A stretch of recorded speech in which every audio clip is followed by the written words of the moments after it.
दोस्तों, स्वागत है आप सभी का केडी क्लासेस के यूट्यूब चैनल पे। इस वीडियो के माध्यम से मैं आप सभी को दक्षिण भारत के राष्ट्रकूट राजाओं के बारे में कुछ इम्पॉर्टेंट पॉइंट्स बताने वाला हूं। दक्षिण में राष्ट्रकूटों का जो शासन था वो पाल शासकों और प्रतिहार वंश के शासकों के समकालीन था। अगर हम देखें तो अशोक के अभिलेख में रक्षकों का उल्लेख मिलता है। सातवाहन वंश के नागनिका के नाना घाट अभिलेख में मराठियों का उल्लेख हुआ है। राष्ट्रकूटों के अभिलेख में उनका मूल निवास लटलूर यानी कि लाटूर, जो अभी विदर्भ में है, माना गया है, किंतु बाद में एलिसपुर में इस वंश का राज स्थापित हुआ था, ऐसा साक्ष्यों से हमको पता चलता है। राष्ट्रकूट बादामी के चालुक्यों के सामंत हुआ करते थे। राष्ट्रकूट साम्राज्य का संस्थापक दंतिवर्मन, या हम उसको दंती दुर्ग कहते थे, उसने 8वीं शताब्दी के मध्य में 752 ईस्वी के आसपास चालुक्य शासक कीर्तिवर्मन को पराजित करके एक स्वतंत्र राज्य की स्थापना की थी।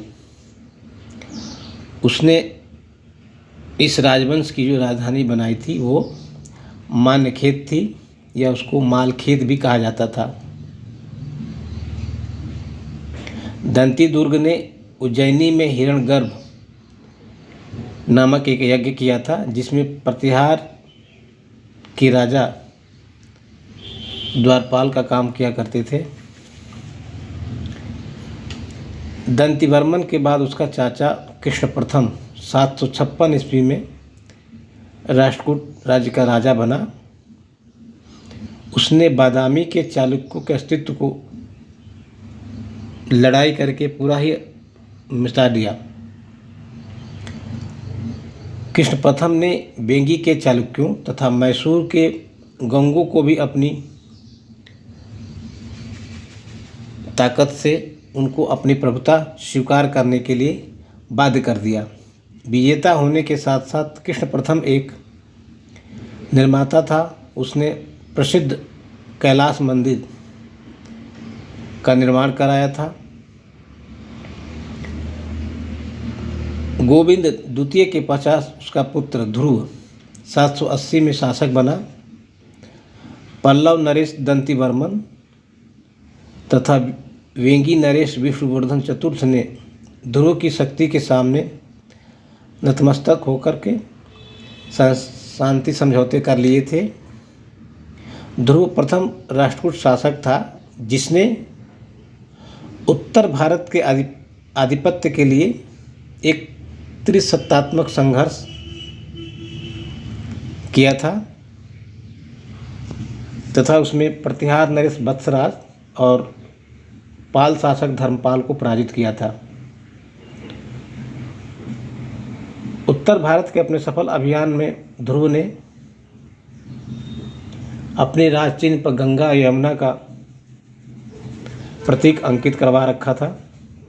मालवा और गुजरात के प्रभुत्व के लिए राष्ट्रकूटों ने प्रतिहारों से युद्ध किया। ध्रुव ने अपने तीसरे योग्य पुत्र गोविंद तृतीय के लिए अपना सिंहासन छोड़ दिया था। गोविंद तृतीय ने 793 से लेकर के 814 ईस्वी तक शासन किया था। संजन ताम्रपत्र के हिसाब से अगर देखें तो गोविंद तृतीय ने हिमालय तक अपना सैनिक अभियान किया था और मालवा, कोसल, कलिंग, वंगडहल और प्रक आदि राज्यों को उसने जीत लिया था। गोविंद तृतीय ने पल्लव, पांड्य, केरल तथा गंग राजाओं द्वारा बनाए गए संघ को ध्वस्त किया था। राष्ट्रकूट शासकों में गोविंद तृतीय अपने अद्वितीय साहस, कूटनीतिज्ञता, सेनानायक आदि गुणों के कारण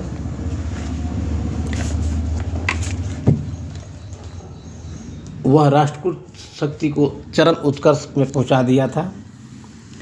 गोविंद तृतीय ने पाल शासक धर्मपाल प्रतिहार शासक नागभट्ट द्वितीय को भी पराजित किया था।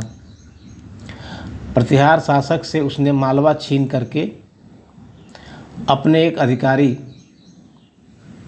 परमार वंश के उपेंद्र को दे दिया था। गोविंद का अल्पवयस्क उत्तराधिकारी अमोघ वर्ष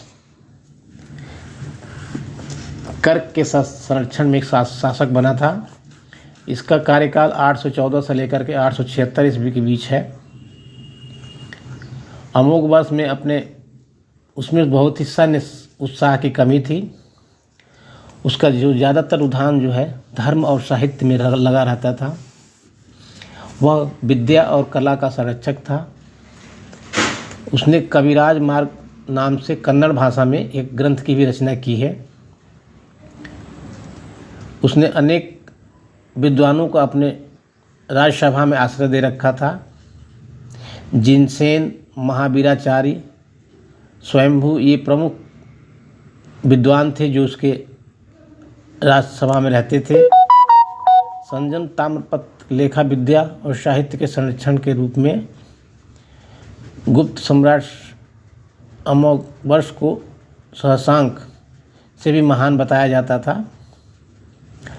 अमोघ वर्ष जैन मत का पोषक था तथा उसने अपने शांतिवादी प्रकृति के लिए मशहूर था। तो इसके साथ साथ जैन धर्म के मानने के साथ साथ वो हिंदू देवी देवताओं की भी मान्यता को स्वीकार करता था। हिंदू देवी में जो महान महालक्ष्मी है उनका वो बहुत ही अनन्य भक्त था। तथा अगर हम ताम्रपत्र संजन ताम्रपत्र से के हिसाब से अगर देखें तो उसने अपने भक्ति के लिए अपनी हाथ की उंगली को उसने देवी माँ को चढ़ा दिया था। उसने मानेखेत नामक एक नया शहर बताया था और उसी को अपनी राजधानी बना लिया था। राष्ट्रकूटों के सर्वश्रेष्ठ शासक में इंद्र तृतीय और कृष्ण तृतीय का नाम भी लिया जाता है।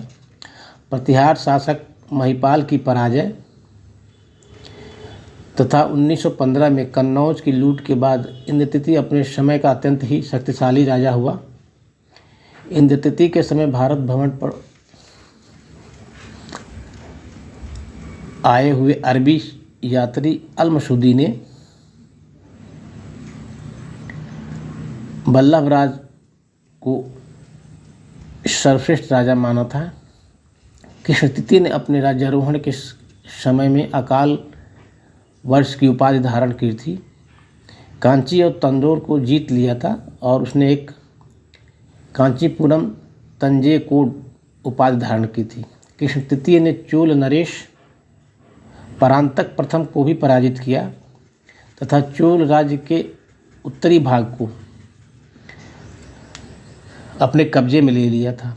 दक्षिण में उसकी सेनाएं रामेश्वरम तक पहुंच गई थी। वहां उसने एक विजय स्तंभ और एक मंदिर का निर्माण कराया था। कृष्ण तृतीय ने अपने पड़ोसी राजाओं के विरुद्ध युद्ध की नीति अपनाई थी। कृष्ण तृतीय ने रामेश्वरम में कृष्णेश्वर और गंड मार्तंडादित्य मंदिर नामक